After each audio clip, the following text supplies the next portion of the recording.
Zach is back. It's the Zach Gelb Show on Fox Sports 920 The Jersey. 16 past the hour, Zach Gelb Show here, Fox Sports 920 The Jersey. You can listen to us in Bucks, Burlington, and Mercer counties on 920 AM or worldwide, 920thejersey.com. Broadcasting to you today from the Princeton Orthopedic Associates studios, recapping the NBA Finals from last night, also the U.S. Open. Phillies lose today. 0-6 homestand for the first time since the collapse of 1964. Also have to do some Mets and Yankees talk as well. So let's talk a little baseball right now with a 3-time World Series champion, a 6-time All-Star Game member, played with the Phillies, and everyone remembers him for that performance in 1993 in Game 5, and that is Curt Schilling. Curt, welcome back to the show. How are you? What's up? Nothing much. We appreciate the time. So yesterday, I'm actually playing in an intramural basketball game in the morning, and a friend goes to me, what do I do? Do I have to watch Game of Thrones tonight, or do I DVR it with the basketball game on? Now, I never watched Game of Thrones. I may have watched it once for about 10 minutes, but I all the time through Twitter watch you on Periscope, and you're a big Game of Thrones fan. Why do you love the show so much? Well, first of all, the amount of characters whose guts I hate is just, the list is long. The writing's phenomenal. The story's great. But any show, and I think for me it started kind of with Breaking Bad. Like, TV's moved into a place where no character is sacred. And so the backstory's great. The stories are good. The personal stories, you tend to enjoy some characters and hate others. And last night, I'm telling you, last night was the top 3 of all-time episode. Might have been the best ever. Yeah, I was watching you on Periscope last night, and I know you love it. So we've been hearing for a while that you have talks to go to Sirius. Is that still the plan? What's the next move for you? But there's a couple different conversations. That's where I think I'm going to end up for the non-sports stuff that I'm going to do. And I think we're discussions around a daily radio show on Sirius XM. And then, there's going to be a sports component, probably a baseball-heavy component to what I do next. And I'm talking to a couple different people about where and what that might be. All right, sounds good. Well, we'll definitely be on the look for it. And you know, I'm a big fan of you. Now, everyone may not agree with things that you say, but I know how good of a person you are through the charity work that you do, and also meeting you back at the Super Bowl a bunch of years ago. And I'm just wondering, because I know this isn't you, but I just want you to explain it to the public. Why did you decide not to keep quiet when basically ESPN decided to tell you not to really share your views? Because it must have been nice collecting that paycheck from ESPN. Was there ever a thought to you that said, hey, I should just keep quiet and back off Facebook? No. Why not? I don't have that in me. I've never had that in me. And if you're a Phillies fan, you know that was part of my makeup was, when I was in Philadelphia, I tried to keep myself at a level of performance where I would be allowed. I question the front office. In my mind, I have no problem working for someone else as long as they're doing all the things they're asking me to do. And the first thing in Philadelphia, my issue was the team's paying me and they're asking me to do everything I can to win a game. I want the same commitment from them. I want them to be doing everything they can do. No different ESPN. They're asking me to do something different than they're asking everybody else. If I had come out and made a comment about, transgenders being the world's greatest humans, and if you don't agree with me, you're a racist MFer, they would have said, hey, just don't use that language. It's all about, it's one of the most liberal places on the planet, which, again, that's their prerogative. It's their company. But for them to pass off themselves as inclusive when they're the exact opposite, I thought was incredibly hypocritical. And I am at a point in time where I don't have to work for somebody to draw the paycheck. So, I understand other people aren't in that position, and that's fine, but I wasn't. It's so tough, really, for athletes now to have their opinions, especially in the age of Twitter, because everything that you say, you're under a microscope now 24/7. Right. And I know that you get that, where back in the 70s, that wasn't the case because things like Twitter never existed. How difficult is it for you to have your belief where, hey, Joe, who's listening today by Newtown, in Bucks County, could have a belief similar to yours, and no one gives a crap about him, but when you have it, people care? Well, you just have to know that going in. Listen, the 10 years I spent in Philadelphia got me warmed up for the real world. I live in a city in Boston, Massachusetts, where I was pretty much outed in 2004 after I came out and said, vote Bush, that I was a pariah here. Our charity suffered. It was an enormous personal cost that I made that comment, even though we had just won the World Series for the first time in 86 years. In 2011, Tim Thomas carried the Boston Bruins on his back to a Stanley Cup. That's he right. didn't go to the White House, and Yep. he's persona non grata here. Yeah, I do remember that as we're talking. And then this year, Tom Brady was wearing a Trump hat. And it was 2 weeks of sports talk radio here about that. So that I realize this thing. I'm never going to do or say something to make someone I don't know like me. And if that pisses you off, well, hang with them. My family, my friends, the people that know me know what kind of person I am, and then that's the thing that matters. We're talking to Curt Schilling right now, Zach Gelb Show, Fox Sports 920, The Jersey. What was the best part about playing in front of these Phillies fans? Passion. I always enjoyed. Listen, I always felt like in the clubhouse I could control things for the most part. There, I could help point things, and I could teach pitchers, things, but I couldn't have eyes on all the time. So you relied on the fans to be the 26th man. Very much the same way in Boston, where it wasn't enough to show up on the field. You had to put out and win. And if you didn't win, the fans were going to call you out. And that didn't bother me. I liked being held to that standard. And guys that didn't like to be held to that standard were guys you didn't want on your team.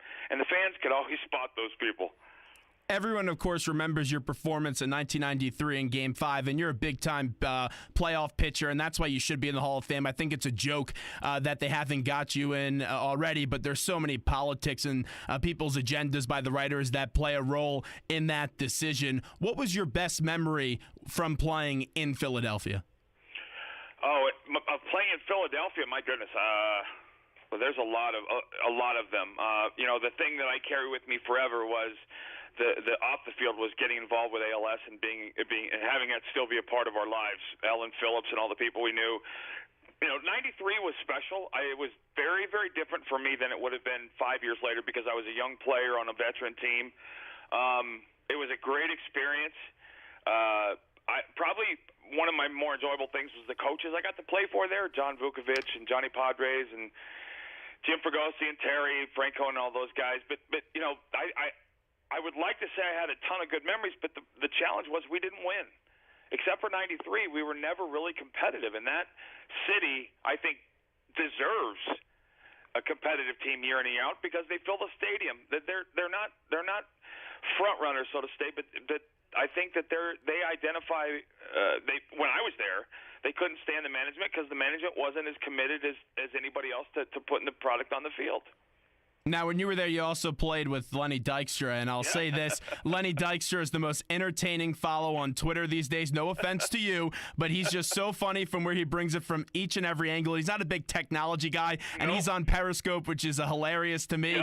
Just describe what it was like to play with Lenny Dykstra and some of the stuff that he did in that clubhouse. Well, off the field, it was a riot because you just didn't know what was going to come out of his mouth. But I try to tell people on the field, he was probably one of the 2 or 3 smartest offensive players I've ever been around, by a long shot. Lenny knew his craft, and it was a craft to him.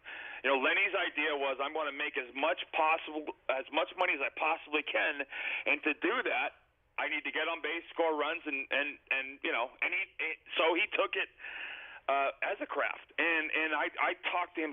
He was so good to me when I was there as a young player, teaching me about hitters, teaching me about approach. Talking, and I tell you, talking to him was exactly to me like talking to Tony Gwynn about hitting. And I can't tell you 20 times during that season when I was there, Lenny came up to me and told me what he was going to do either in a game or in a bat, and he was right. Before the game or before the at bat, he was just that smart. What advice would you give to some of these younger pitchers in the game right now, especially these Phillies pitchers? Because this is going to be a tough season for the Phillies, and they did start off hot, but now they've just been absolutely brutal. But what advice would you give to those younger pitchers on the Phillies staff? The challenge is that these younger pitchers don't have a veteran pitcher to tell them the things that younger pitchers are supposed to learn. And when I look at it, I'll tell you the big thing that gets me. You're looking at a team that has, I think, 35 quality starts in 70 games. Now, let's remember, quality starts 6 innings and 3 runs, which is an ERA of 4.5. You look at their peripherals, you can't help but love the fact that there are a lot of swing and miss arms in the rotation. There needs to be a guy. There needs to be a starter that they can rely on, because they need to understand the most important time in your life is the 4 days and 22 hours between games. Because I always used to say, the one thing that I have in common with all the guys on that staff is from 7 o'clock to 9:30 every fifth day, I'm going to pitch. It's what I do in those off days and those off hours that separates me from everybody else. Again, tons of powerful arms, and I love the fact that they have swing and miss arms. But look at these guys are barely averaging 6 innings a start, and that's a challenge to get your experience in when you're not pitching in the 7th and 8th inning. To me, what's happening is you're telling yourself, I just need to get these guys to the 7th and let the bullpen do it. You're not going to build a dynasty with a bullpen. No one does it. It doesn't happen. You have to. If you're going to build a dynasty, it has to start with the rotation. And you look at these arms with Eckhoff, Nola, and Velasquez. I mean, again, peripherals are great. Their strikeouts per 9 are great. Their whip, every one of them is around 1.25 or lower, which is exceptional at that age. But and I love the fact that they're pitching in for the most part in very close ball games, because that's how you teach. That's the only way to teach young pitchers how to pitch competitively is for them to do that. My big challenge is they don't understand what it means to make a big pitch in the 8th inning with a runner on third and a 1-run lead, because they're not seeing the 8th inning. So now you're talking about possibly 4 starters who are all going to look at 6 innings as the benchmark. They're going to make 30 starts and throw 185 innings. What bullpen in the world can withstand that many more innings on it and be dominant? It doesn't work that way. Now let's get to the first base situation. You have a really good bat in Tommy Joseph, but you have a legend in Philadelphia in Ryan Howard who is not producing. They sat Howard down, and now Howard, he's making a whole lot of money, and this is going to be his last year here in Philadelphia. Would it be the right move to go out there and release him, or just, hey, Ryan, you have to sit on the bench, and then we'll give you a nice tribute at the end of the year? Well, I mean, you talk about Tommy Joseph as a really good bat. Yeah. I mean, is that the guy you're pinning the future on? He's one of the guys. You have a few guys in the farm system with Adams and Williams. You're talking about pinning the future on a guy who has less than a 250 on base percentage. I know the power looks nice and all that other stuff, but if I've learned nothing, it's the one thing that never ever changes. Well, and I don't say never. There's rare exception. Is your ability and command of the strike zone. The guy's got 27 punch outs and 3 walks. That's an enormous red flag for me. And you know what? Ryan Howard, I don't know. Ruben Amaro buried this organization with some contracts that they just can't get out of. No doubt. They can't trade, and they're going to pay, and that's why they are where they are. But, I don't know what the temperament. He's clearly not a baseball player, a big league baseball player every day anymore. Is he a left-handed platoon guy? I don't know. But his numbers. I would say no. Right. Well, then, when the challenge is this: when you look at offensive WAR, and I like sabermetrics. I think they can steer you in the right direction. You got 11 guys on that team offensively that are negative. Yeah, they can't hit. It's not a secret here as we're talking to Curt Schilling. But the challenge becomes when you look at a guy like Tommy Joseph as a potential answer. Or now, listen, I love Franco. I think he has potential. He's clearly kind of taken a sophomore slump, so to speak, or the league's figuring him out. Another guy who's going to swing the bat a lot, doesn't walk a lot. He's got 33 RBIs, which, again, that's not a telltale stat, but I looked at him as potentially a 295, 35, 30 homer guy, and I don't know if I'm seeing the maturation, but who does he lean out to? Who in that offense is going to help him be somebody? I love Herrera. You look at the peripherals, and when you're looking at a young player and you see, a guy who's getting on base almost 40% of the time, I don't see that as a fluke.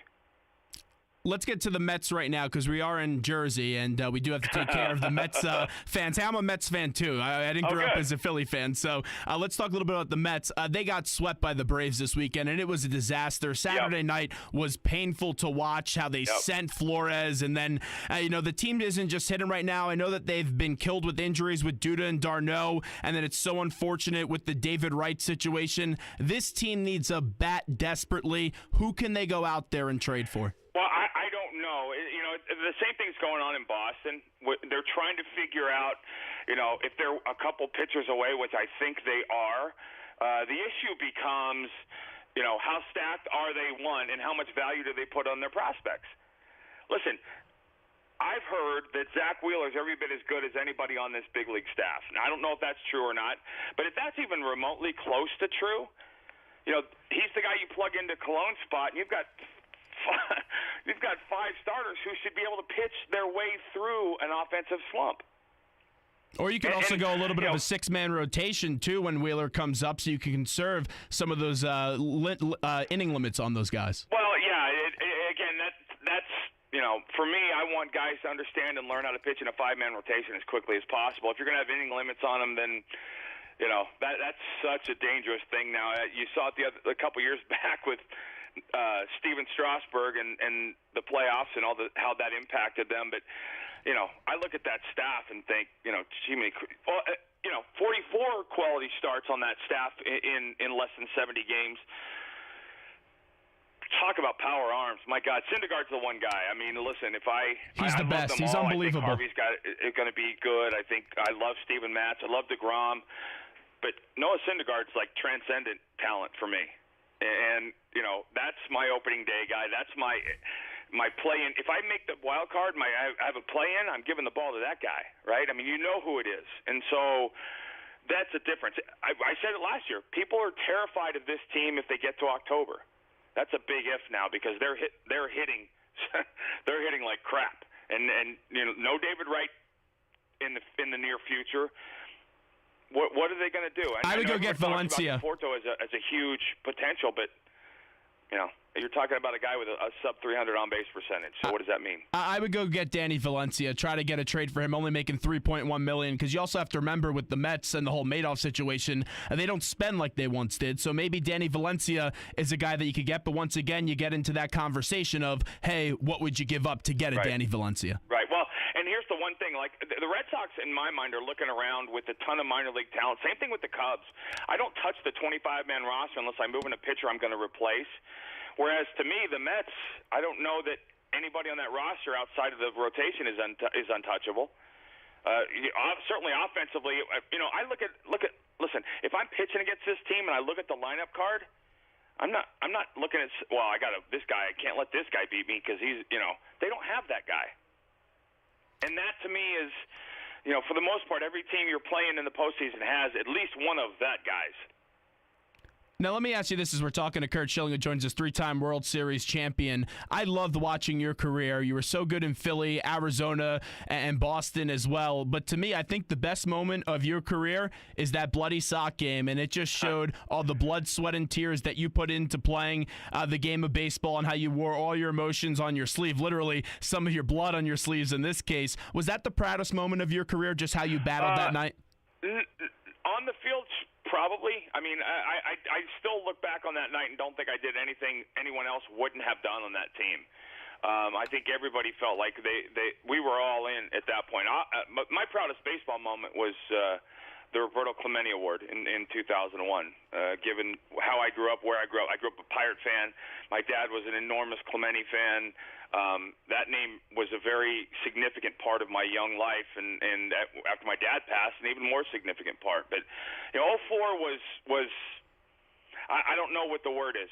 It's special, kind of shortchanges what it was, but it was something to experience, and I don't look at that as anything more than anything anyone else on that team wouldn't have done as well.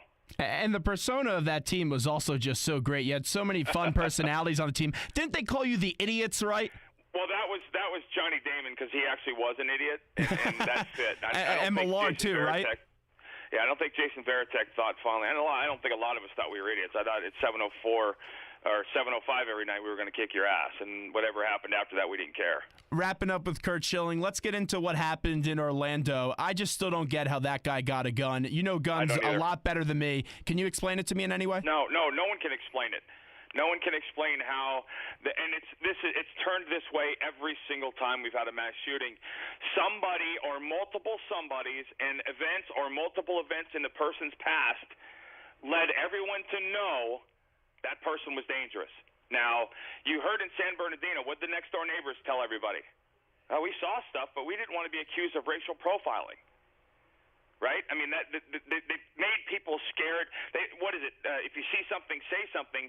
At the same time, if you see something and you say something and we think it's racist, we're going to bury you.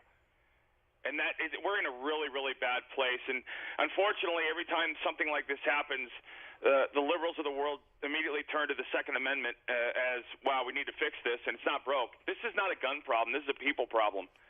You know, you look at I'll dare anybody, go to prison. None of the prisoners have guns in a prison. All the guards do, but they still kill, rape, murder, drugs, everything. Evil is evil, and you can't legislate it. You have to be able to fight against it. And our government refuses to acknowledge what we're at war against. And well, listen, I don't know if you heard today that the transcript of the 911 calls came out. Yeah, I did. I saw that. And they erased mentions, or they omitted mentions. It's scary. Of ISIS. I mean, are you kidding me? Like, hey, if we don't say it, no one will really know it. I mean, we're not that stupid. And I'll say this, I'm not a Republican, I'm not a Democrat. I vote for, I think, should be the best person to lead this country in the United States. If I had to pick one, I would probably say I lean more on the Democratic side. But the one thing that will haunt Obama's legacy forever, and I don't think he's been this awful president like some do, but when he used the word contained when talking about ISIS, I just thought, and then you had the Paris attack happen, that was just absolutely brutal for the president. Remember, he called him the JV. Mm-hmm. We're at war. If anybody's confused about that, I apologize. We are at war. But the problem is they're killing our civilians instead of our soldiers. They're killing both, and that's when it's almost like a medical situation. If the doctor refuses to diagnose you correctly, he can't give you a cure. This country, this government refuses to acknowledge the problem, and so we're not going to fix it until we do. Now, before we let you run, I know you brought up gun control. Should there be any reason why a human being should be able to own an assault rifle? First of all, the term assault rifle is wrong. This wasn't an assault rifle. In the last 4 or 5 mass murders, none of them have been assault rifles. None. Not one. Right? I mean, we're talking about the AR-15, and the AR doesn't stand for assault rifle. It stands for Armalite, which is the company that makes the weapon, or made the weapon initially. You can't legally buy an assault rifle without ridiculous amounts of background checks and information. This is a semi-automatic weapon, the same way my pistol is semi-automatic. He was using 30 to 50 round clips, which in Florida apparently are legal. That's on Florida. They're not legal in Mass. They're not legal in Connecticut. This guy was able to get off the amount of shots he was able to get off because of the magazine size, not because of the weapon.